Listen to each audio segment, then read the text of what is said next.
Hello learners. Social architecture में आइए आज हम जानते हैं एनोमी के बारे में कि एनोमी क्या है।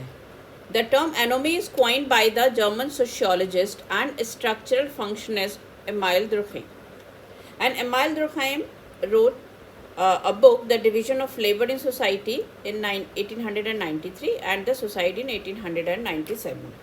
और इस बुक में इन्होंने ये बताया है कि एनोमी क्या है। Anomie is a state of normlessness और विदाउट लॉ। तो सबसे पहले हम ये जानते हैं कि भाई नॉर्म्स क्या होते हैं। हर सोसाइटी का अपना नॉर्म्स होता है ना। हर सोसाइटी के अपने एक्सेप्टेड स्टैंडर्ड्स होते हैं, वैल्यूज़ होते हैं, जिनको फॉलो करने की एक्सपेक्टेशन सोसाइटी हर पर्सन से रखता है।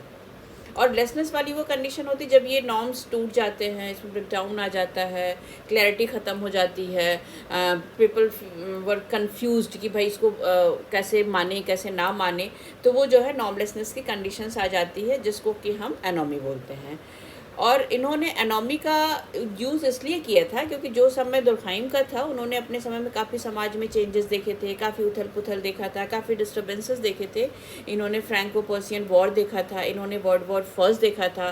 तो उस समय इन्होंने ये फील किया कि सोसाइटी में जो प्रीवियस एक्सेप्टेड नॉर्म्स थे उसको आफ्टर चेंज के बारे में के बाद एक्सेप्ट करना बड़ा ही मुश्किल हो जा रहा था। तो इसलिए उन्होंने एनोमी का रीज़न बताया कि rapid changes in the society.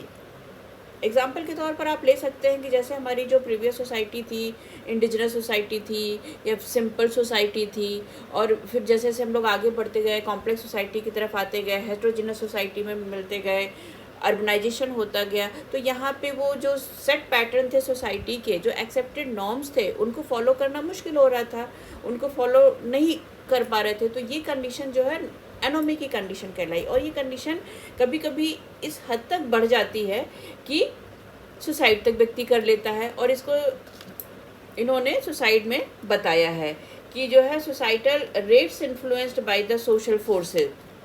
वो फोर्सेस कभी कभी फैटलिस्टिक भी हो जाते हैं, है ना। फैटलिस्टिक सुसाइड में क्या होता है कि व्यक्ति अपने आप को इतना ज़्यादा बंधा हुआ महसूस करता है कि वो सोचता है कि I am useless for my self, और वो सुसाइड की तरफ बढ़ जाता है। जैसे आप जेल में बंद हुआ कैदी को जान लीजिए।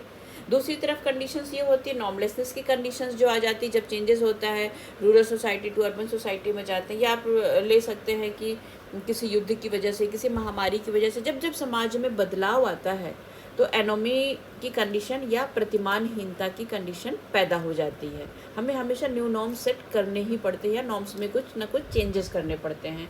जैसे कोविड के टाइम पे हम लोगों ने न्यू नॉर्म्स को सेट किया था, है ना। लोगों से मिलना, लोगों से दूरी बनाना ज़्यादा हमारी मजबूरी हो गई थी, 2 गज की दूरी, है ना। इस तरीके के हमारे पैटर्न सेट हो गए थे उस पर्टिकुलर टाइम के लिए। तो ये सारी कंडीशंस भी एनोमी की कंडीशंस को जन्म देती हैं।